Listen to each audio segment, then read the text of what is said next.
Ladies and gentlemen, boys and girls, welcome back to the channel. It's 2:57 p.m. East Coast time. It is Monday. It's a new start to the week, right? We still got Monday Night Football, but it is Monday, October 14th, and we are going to break down, or at least take a first look inspired by the Al Seinfeld, the Al Smizzle, right? Last year when I started doing all this stuff, and we still got to do it, because if I don't do the video on the first look, people will be like, what are you doing? And I like it. It's a process. I'm going to look at the salaries for a first time anyways, so why not do it live, let people see how I'm looking? So, just a disclaimer, anything that I build in this lineup is obviously should not be taken and run with, right? My research for the week has not started all that much outside of analyzing last week's snaps, last week's touches, all of that, and looking at injuries, but nothing in terms of matchups for the following week, right? So this is just for fun. See the first reaction. You guys can see and girls can see how you built your first lineup, where you were thinking, and maybe that gets you an early look at what the mentality is going to be like in terms of ownership if you're not somebody who's a member of an ownership site that has ownership, at least for a content site. So, with that said, welcome to the channel if you're new here. My name is Sal Vetri. I do cover daily fantasy sports in the NFL, MLB, WNBA, and NBA Street. You can check out my appearance on Pat Mayo from pretty much like an hour and a half ago. It'll be archived on either the Draftkings YouTube channel or on Pat Mayo's podcast. You can check that out for sure. We talked about the Week 6 recap, looking forward to Week 7, waivers, betting odds, Monday Night Football, things like that. You can check out the Monday Night Football video for tonight if you is not yet past that time. But also you can check out my description. I have a Patreon. We reached 225 patrons. By the end of the day today, I'm going to announce the winner on Twitter of a free lifetime subscription to Patreon of one of our patrons. My goal was to hit 200 patrons. It is something that we crushed through, and now up to 225 and continuing to a new goal of 300.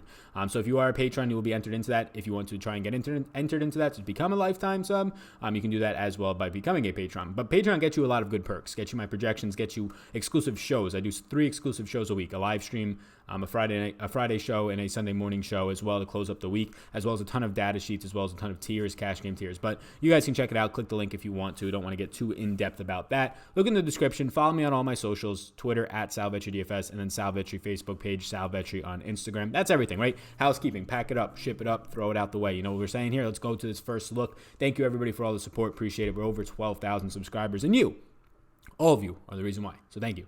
It's honestly living a dream right now in terms of this being a full-time job, and it's a ton of fun. It's so cool. So let's start with the quarterback position. Where's everybody thinking for the quarterback position? Obviously, I know no one's going to see this in terms of seeing my comments or something right now, but let's see. Top of the board right here, Deshaun Watson, $7,000 on the road against Indy. On the road going into Indy coming off the bye. Indy, a team that Deshaun Watson has had success against with no Malik Hooker. Deshaun Watson has been balling out as of late. And Deshaun Watson performs much better when he's an underdog playing from behind. And you can see right here, the last couple of weeks, this past week, playing from behind was expected, although they jumped out to a lead. But games that kind of got into shootout mode, right? Over 50 total points in both these games. Over 50 points alone for the Texans 2 weeks ago against Atlanta. You could see just the absolute ceiling. More design runs for Deshaun Watson in this game. We see 42 yards on the ground, 2 touchdowns, but more design runs was something that I noticed while watching kind of the video recaps of those games. Lamar Jackson at Seattle seems like a scary spot, but Lamar Jackson, this guy's just been so dominant. Look at this. The fact that this guy can go for 100 yards at halftime in a football game, a real-life football game, and has 2 120-plus yard rushing games on the season is insane. Lamar Jackson is always in play. Lamar Jackson, even without Hollywood Brown, was still a fantastic play in any format. Tournaments, cash, your season longs, whatever it was, even at his price point on DraftKings, because of the fact that his legs are so dominant. His legs alone got him above 20 fantasy points last week, well above 20 fantasy points, I believe. Yeah, his legs alone, insane, get him 23 fantasy points. Kyler Murray on the road against the Giants, 6,700. So if we're going to try and build a cash lineup here, right, just for shits and giggles, I guess you can say, we'll filter that one out on the recap. But, yeah, Kyler Murray, not somebody that I really want to go to here at this price point. It's nice for tournaments, maybe. We finally saw them throw down the field more, so that was good to see. Russell Wilson at home against this beat-up Ravens secondary. I would imagine that you see Marlon Humphrey shadow Tyler Lockett maybe into the slot, but if DK Metcalf can get loose on the outside, it might take away that shadow treatment. Russell Wilson, in my opinion, is the MVP so far this season. Just been so dominant. The guy is not throwing all that much, right? You're continuing outside of one game where they played from behind for the most part, and you saw 50 attempts. You're continuing to see an average of like 28 pass attempts per game for Russell Wilson, and his touchdown efficiency and ratio is just so great. His accuracy has been fantastic, led the league in touchdown efficiency last year in terms of percentage, over 8%. Right now it's coming in close to that same number, 7.7%, after like that. Josh Allen, 6,500. Look, this guy should be expensive. I was saying it. How is he not a $6,000 quarterback? But 6,500, I get it. He's at home. He's a 16-point favorite, though, against Miami, so this could be a game where if Devin Singletary comes back, he's in play. Interesting. Aaron Rodgers plays tonight on Monday Night Football against Oakland. We'll see. I don't really expect Devontae Adams to be back that soon, so we'll see how that goes moving forward. Daniel Jones at home at $6,100 against Arizona. This is an interesting spot for a guy who's been struggling since his first game ever, where he just went probably nuclear, probably one of the best performances he will ever have in his career, with 2 rushing touchdowns, 2 passing touchdowns, over 300 yards from scrimmage. I do like this spot for Daniel Jones. $6,100 though. Let's see if we can find something cheaper and just lock it in for the sake of the video. You get Matt Ryan, you get Jared Goff. Matt Ryan, the guy who just continues to throw for 300 plus yards. It's almost a lock now for this guy to have 300 yards in this offense. We'll see against the Rams. A weak secondary, in my opinion, this week, if they can keep that going. Just because the defense is so bad, it's always going to allow for that. Jacoby Brissett at $5,600, I think, is interesting. A little bit risky for cash because they always have a chance to go on the ground dominant. Right here, this was a game where they schemed against Kansas City's very, very bad rush defense to just play through Marlon Mack on the ground and Jordan Wilkins to a very less extent. But for the weeks where they've just schemed through Jacoby Brissett, if you played him in cash, you were never really mad, right? An average of around 18, 19 fantasy points per game. Brissett at $5,600 is a pretty good play, at least standing out right now. Matt Stafford against Minnesota, pretty scary secondary, but Matt Stafford, if indeed they do let him throw the ball, can be a good play. They've been relying on carry-on, though, since they released C.J. Anderson and allowed Kerryon Johnson to kind of come through with 70% of the snaps the last couple of weeks. Now we're getting into backup quarterback range. Mariota got pulled last week. All right, let's figure out a quarterback for this week. Well, Gardner Minshew on the road against Cincy. Cincy's terrible defense in all formats, right? I kind of like Gardner Minshew at $5,400 here. Stinker this past week against a very, very good defense in what you're getting out of New Orleans, right? Whether it's definitely on the ground, a lot better up front than they are in the secondary, but Marshawn Lattimore seems to be regaining his shutdown corner form after getting torched week 1 by Hopkins. This is interesting. Where do we go here, gang? Do we trust Gardner Minshew at $5,400? Do we trust Jacoby Brissett as a cash quarterback against Houston, whose secondary has been toasted? Jonathan Joseph dealing with injuries. The safety's been dealing with injuries. Or do we just go up to Daniel Jones at home against Arizona with his team getting healthier? Evan Ingram expected to play, and Saquon Barkley has a chance of playing. Or do you just pay up? This is tough. I usually like to pay down. Maybe we come back and we switch this towards the end. But for right now, we're going into this one right now. Let's go with Gardner Minshew and see where we can go from there. A guy who has some rushing upside. I'm just going to throw a defense in, a cheap home defense that I think has upside here. San Fran's probably really expensive, right? Yep, San Fran's $4,100. We're not going there. What do we see? New York Giants at home against Arizona. We know the Giants defense has been terrible, but not a god-awful spot. Detroit against Minnesota. Maybe at $2,300. Atlanta against the Rams. Not anything there that I really like to look at. Middle of the pack of defense, Chicago against New Orleans and Teddy Bridgewater. We'll take that at $3,000, right? We'll just take that for the video. Let's move over to tight end, spots that I usually like to get in here, and then we go from there. Kittle at $6,700. So they finally, look. DraftKings is no longer allergic to the 6K range at tight end. We have 2 6K tight ends for, I think, the first time this year, maybe week 1 we had 2, but they've just been so hesitant to price a tight end in the 6K range, right? It's been your Travis Kelce at 7K and above, and then everybody else at 5K. No matter how cheap they are at 5K. Ertz $5,400 last week. Kittle the week before that, I'm at like $5,200 or whatever it might have been. $6,000 has been an allergic price range. Kittle at $6,700. That's a fine play. He's still too cheap. Not going to have him in cash, though. Evan Ingram, questionable to play against a very, very suspect Arizona team, right? The flow chart. Everybody wants to say it. Whatever it might be. You're going to get a ton of points if you're a tight end against Arizona. I agree with that this week. Questionable on Evan Ingram. We're not going to put him in there right now. Wow. Austin Hooper's too cheap. Austin Hooper's price tag only comes up $300 after posting once again a tight end 1 week. Now he gets a matchup against the Rams, which I think this is a good beneficial matchup for a tight end. Wow. Austin Hooper's in a good spot. Mark Andrews against Seattle. Darren Waller's in a very good spot coming in against Green Bay. Look, Darnell Savage is out for Monday Night Football. You have to monitor that injury. If Darnell Savage, standout rookie, continues to be out, he's a safety, probably the rookie of the year on defense right now. If he continues to be out, we'll see what Nick Bosa does moving forward. But if he continues to be out, that's probably a mismatch. It's going to give Darren Waller some upside coming out of the bye. I do like this price tag of $4,700 for Darren Waller, who more times than not in this game sees 7 targets probably, right? In terms of moving the offense, Tyrell Williams likely, I would not suspect, even after the bye to be back. They signed Zay Jones for a reason or traded for him for a reason. I think that's because J.J. Nelson and or Tyrell Jones are going to be out for some time now. So interesting to say the least that Darren Waller's price tag is so cheap. Hunter Henry, a guy who just went off last week, right? 9 targets, caught 8 of them, 100 yards even, 2 touchdowns on the primetime game last night on Sunday Night Football. Yeah, against Tennessee this week. Tough matchup against Tennessee, a team that, though, they will funnel, right? They're going to play a zone defense, and they're going to shadow you over the top. They're going to funnel to your running backs a little bit. They're going to funnel to your tight ends. So a beneficial spot for $4,000 for Hunter Henry, without a doubt. I like these spots. So obviously, to me, for cash, that stands out right now. Austin Hooper seems like a fantastic play at that price point. Continues to dominate, get targets. Darren Waller, same exact thing at his price point, and definitely Hunter Henry at $4,000 flat. Let's put Hooper in here for now and see where we can go from there. Let's plug running backs in. Saquon against Arizona is a great spot, $8,900. I'd probably try and be squeezing it in, but it seems like he has likely more of a chance not to play than to play. They said that there is a chance he plays, which probably means he's questionable to doubtful rather than questionable to probable, in my opinion. You get Dalvin Cook, who just continues to smash, even in tough matchups, right? Worst performance of the year, 13 fantasy points. Somebody that I was not on last week for obvious reasons. Much of the industry was not, because of the secondary for Philadelphia is just that bad. Now they're probably on a bye, I believe. So moving forward, you have Dalvin Cook coming in here. Philadelphia plays on Sunday night against, so we don't get to pick on them, at least not on a showdown slate. We will against Dallas. But now you have Dalvin Cook going to get a better matchup for sure than last week. Better matchup than he's had 2 out of the last 3 weeks, facing the Bears and then facing the Eagles. Now he'll get to face Detroit, whose run defense is good, but they have Snacks Harrison up there, and they do not have Mike Daniels, who will not play tonight on Monday Night Football as I record this. And then we'll see how Mike Daniels does next week. A very big player in the run game, former Packer. Those are 2 guys up front that they need. Snacks Harrison is healthy, but Mike Williams is not. So keep an eye on that. But Dalvin Cook definitely in play. We saw David Johnson, concerns around David Johnson in an injury, concerns around him in general. He ends up playing 70+% of the snaps in that game, ends up having a fantastic week. $7,600 David Johnson smashed last week with injury concerns coming his way. And look, he got active in the receiving game.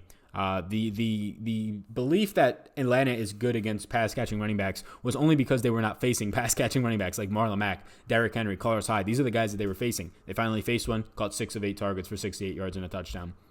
That's something to key in on moving forward, in my opinion, in terms of who Atlanta is going to be playing. And I want to see Matt Ryan. He has a matchup against the Rams. We'll see. It's going to be tough. It seems like Todd Gurley's not going to play, which gives you Malcolm Brown and Darrell Henderson Jr., so I don't want that type of a split. Alvin Kamara at Chicago. We know it's a really brutal matchup on the ground. He has a receiving game upside. Played his season low in snaps. Season low in a while. 59% of the snaps only for Alvin Kamara last week, I believe, after looking at it quickly because of that injury, I would say. Dealing with multiple injuries now, an ankle, a knee. So not a great spot for him. Aaron Jones at home against Oakland, who has not been the greatest on the ground. Now you get a home running back, but Jamal Williams scheduled back for Monday Night Football tonight. Probably be back for that one. Seems like a price increase. We'll see how Aaron Jones performs tonight. This is the guy, right? I don't want Minshew and Fournette, so we might have to change this, but Fournette, the touches that this guy's getting, the receiving game work that this guy has, 6 more catches. Look, coming into this week, he was averaging 6.7 fantasy points per game in the receiving game. He ends up scoring 10.6 in this game. So you know what that means? That average is going up above 7. He's scoring over 7 fantasy points per week in the receiving game alone. And finally, last 3 weeks or so, been productive on the ground. Not this past week so much, but in terms of fantasy, if you're going to get into the 70 yards in the ground mark and get 46 in the air, we'll take that, right? We'll take the 115 plus yards total. So a guy who still only has 1 touchdown through 6 weeks. So once again, in all your projection systems, he's going to pop. At the end of the year, I'll keep saying it. Leonard Fournette is going to score, on average, more times than not in this season, around 8 touchdowns with that much volume. Just the way that he's used. That much volume. That much times that they take red zone trips and score points. They score a decent amount of points, Jacksonville. He's going to score around 8 touchdowns. Now, maybe he finishes a year on a down year and only has 6 or 7. But that said, he's still going to need to regress pretty quickly with only 10 games left in the season to get 4, 5, 6, 7, more likely 7 or 8 times as many touchdowns than he has right now. So Fournette, for sure, like him. I don't want to have Minshew in Fournette. I don't want this whole offense against Cincy, although it doesn't terribly scare me, but for cash, I'd rather not rely all of my money on one team's offense, right? Pretty much right there. Running back. So Saquon's interesting. Dalvin Cook's probably something I'm going to end up trying to squeeze in here. Mark Ingram, we saw him just get absolutely annihilated in terms of his snap counts. He saw less snaps than Gus Edwards. Mark Ingram saw in like the 30% in snaps. He just wasn't needed. Lamar Jackson was doing design runs. He was scrambling, doing everything he wanted. Then Gus Johnson played like over 40% of the snaps. Chris Carson at home against Baltimore, a team that has been struggling on the ground to defend some running games, right? When they get healthier, it's helping out a little bit, but they have no pass rush. Zadarius Smith shipped off to the Packers, top 10 in the league in sacks. They have all the injuries in the world in their secondary. Jimmy Nelson, Tavon Young to start, or Jimmy Smith, Tavon Young to start the year. Jefferson, they just put on IR. It's pretty much just Marlon Humphreys back there. So Chris Carson, 6,500 is too cheap for a guy who just played 80% of the snaps and once again balled out. These 20-plus point weeks, yeah, you should probably get used to them. Chris Carson, if you watch back some of that game tape on him, look at Chris Carson week 6, every single snap that he had. This guy was so elusive. Like, any first guy that was coming at him, he just put a move on them and they just dove right by him. It's insane. He put on a clinic. Chris Carson, in this exact game, Chris Carson and Nick Chubb put on a clinic on either side of the ball. I like that price tag of $6,500 right now, just based on the volume that you know you're going to get from him. Even if Penny comes back, you probably know more times than not you see 4 to 5 targets in the receiving game. We saw 4 this past week. We saw the receiving game work come through for over 7 fantasy points. You're keying in more times than not on 20-plus touches for this guy. So, yeah, I definitely like that. 6,500, I might have to consider it. Marlon Mack against Houston seems like a nice spot. Who does Kansas City play once again? They're not on the slate. I was going to say, that's who I want to target, right? They play on Thursday Night Football. Malcolm Brown, 5,700. Price point just way too high now. I don't even have interest in that if it was 4,700, to be honest with you. Devonta Freeman's price point comes down against Atlanta after Devonta Freeman finally got going, 5,400. Now he gets the Rams this week. And look, he's been solid. I was somebody who was not on him last week, and wrongfully, right? I guess he ends up overproducing, right? Like, on the ground, he does okay, 4.6 yards per carry. 3 of his catches, 2 of them end in touchdowns, right? So he overproduces. The price point, though, it does not justify it coming down. Kerryon Johnson, only 5,100 against here we go. This is the play, I think. We'll see what the line is on this one. I think Detroit or Green Bay is probably going to be favored by a decent amount. But $5,000 for Josh Jacobs coming off the bye, a guy who's going to see more times than not when you include his passing game working on the ground, 16 to 18 touches on average, has the upside, as you have seen, to go over 20. Now he's going to be a decent-sized favorite, similar to how he was against Kansas City when it all came crashing down. But Packers, their run defense is so bad. Even guys like Zeke Elliott, in a game where his team is down by 2 to 4 touchdowns, still end up having 94 yards on the day, still end up getting in the end zone, still end up having a couple of catches, and at the end of the day in that game, Zeke Elliott goes for close to 20 fantasy points. Josh Jacobs has been one of the better electrifying usage backs in the league. I'm going to put Josh Jacobs in here at $5,000 flat and then see if we can just squeeze in a bunch of players after that.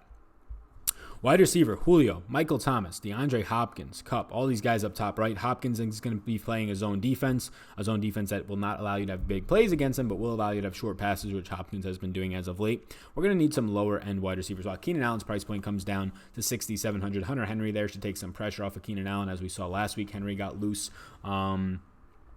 Marlon Humphreys might shadow Tyler Lockett, so that's a little bit of a concern. Diggs' price point comes up a little bit. Where's Adam Thielen? Adam Thielen, 6,900. Adams, I don't know if Adams will be back. We'll see. He never even stepped on the field this past week. So Larry Fitzgerald's price point just not changing. Terry McLaurin against San Francisco, even in Washington, is not something I want to touch against San Francisco. They've been so dominant. Larry Fitzgerald at 6,100 is not bad. DJ Shark at 6,000. I don't know who's going to be guarding DJ Shark out there. He had a shadow matchup, and he did not produce well. Right, 3 catches for 43 yards, pretty much in a shadow matchup against Lattimore. That's a really tough matchup. Now he's going to have an absolute flip that matchup because there's going to be nobody out there to guard this guy. So, yeah, I do like this spot for DJ Shark. I like this range right here of Shark and Fitzgerald for cash. Fitzgerald has been very steady, right? Touchdown dependent for some parts of it. Like, if he scores a touchdown in any of these games where he scores on average, 11 fantasy points, he has a very good day. He doesn't, though, so at $6,000, it doesn't burn you. You see a huge price decrease for Tyler Boyd. We'll see if Jalen Ramsey comes back for this matchup. Otherwise, it's a very good spot for Tyler Boyd. We saw Mike Thomas have a good spot against Jacksonville. He just didn't get in the end zone, well, because his quarterback overthrew him. John Brown against Miami. That's a really good spot, but he's a huge favorite, so I'm not sure if we really want to test that all that much. Coming out of the bye, it seems pretty good. Calvin Ridley's still too cheap, in my opinion. Interesting spots down here. Dede Westbrook. Do we go back to the well with Dede? Our guy at only 4,900 now. A guy who continues to see a ton of targets. Everybody knows this is my guy, right? Yeah, we're going back to Dede. We have so much of this offense, though. Do I really want Leonard Fournette? Do I really want Dede Westbrook in this team? I think 2 players is enough, or obviously enough, but is like the point where you can't have more than that. Wow. But Dede Westbrook at 4,900, the guy's just too cheap. Right? If you're going to continue to push Dede's price point down, look, I get it. He caught 3 balls for 53 yards in what was a good matchup and what his team, for the most part, just stunk outside of Leonard Fournette's involvement still being high. But you're going to tell me on average, the guy's averaging like 8 targets a game over the past month of the season. Now he gets a matchup against Cincinnati, who just put Drake Kirkpatrick on IR, I believe. Another player in the defensive unit in their secondary that just hit the IR. Yeah, I kind of like that spot for Dede. Obviously not fantastic to have 2 guys from Jacksonville, but we'll see, right? We're working through this process right now. Pettis is too cheap for the role that he has, but definitely not a cash type of a play. Anybody down here in the really cheap range, otherwise we can avoid it.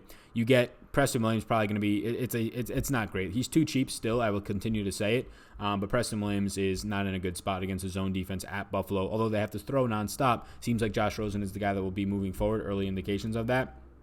Not a great spot overall, especially if he gets Tre'Davious White shadow treatment. So let's see what's standing out. Odin's hate in the same game. I'm not trying to game stack, right? We'll see if Jalen Ramsey comes back. I'm not trying to game stack in cash or anything like that. Christian Kirk's only 5,000. We'll see if he ends up playing. If Christian Kirk ends up playing, and he was close to playing, he was a game time decision, so I would imagine he plays. He's too cheap.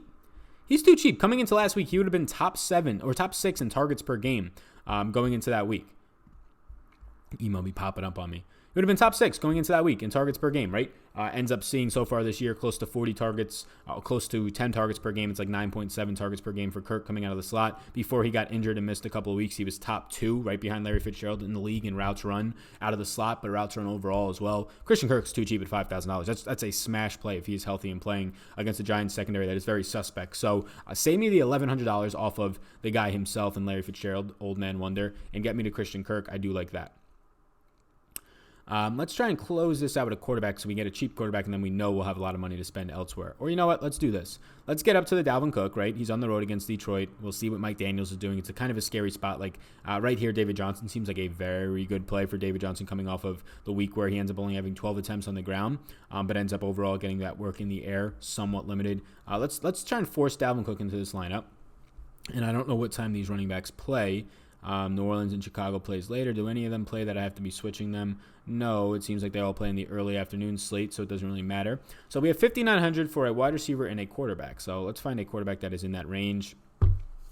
Matt Ryan's just been a dominant, right? He's just been so dominant in terms of like being a steady cash quarterback. Like your worst week is 20 fantasy points pretty much. On average, you're nailing us for like 24, 25 fantasy points. The price point $6,300, not somewhere I like to spend up for cash, but it's not spending top dollar, right? You're not spending $7,000 for these types of guys in the Watsons, the Jacksons, Mahomes when he's on the slate. So Matt Ryan, I think I'm going to go back to at home now in a spot where this team's just terrible in terms of win-loss because of their defense. But I'll go back to Matt Ryan here, who continues to produce. And let's see if we have any $5,500 wide receivers or if we have to go a little bit cheaper so we can get up to another range. But I don't really love this range, I'll be honest with you. If Tyler Lockett faces Humphrey, I do like Keenan Allen, but he's facing a defense that doesn't let you beat them deep. But Allen's just a slot receiver for the most part, will win in the small to intermediate range. So $6,700 is a very good play, I will say, for Keenan Allen. T.Y. Hilton's too cheap and not somebody I want to go to in cash. Wow, we just missed Tyler Boyd by $100 against Jacksonville. Look, that's a good spot if indeed there's no Jalen Ramsey, because I don't think you're going to have A.J. Boye follow into the slot. Allen Robinson against, you're probably going to have him against Marshawn Lattimore. That's not great. John Brown against Buffalo seems okay. Let's do this. Let's get Tyler Boyd in here. Let's see if we can move down on defense. Saints defense on the road against Chicago doesn't sound terrible, honestly, right? Doesn't sound terrible at all. You have Seattle at home against Baltimore. Doesn't sound terrible at all, but if they're going to play on the ground a lot, will you get that many turnovers? I don't know.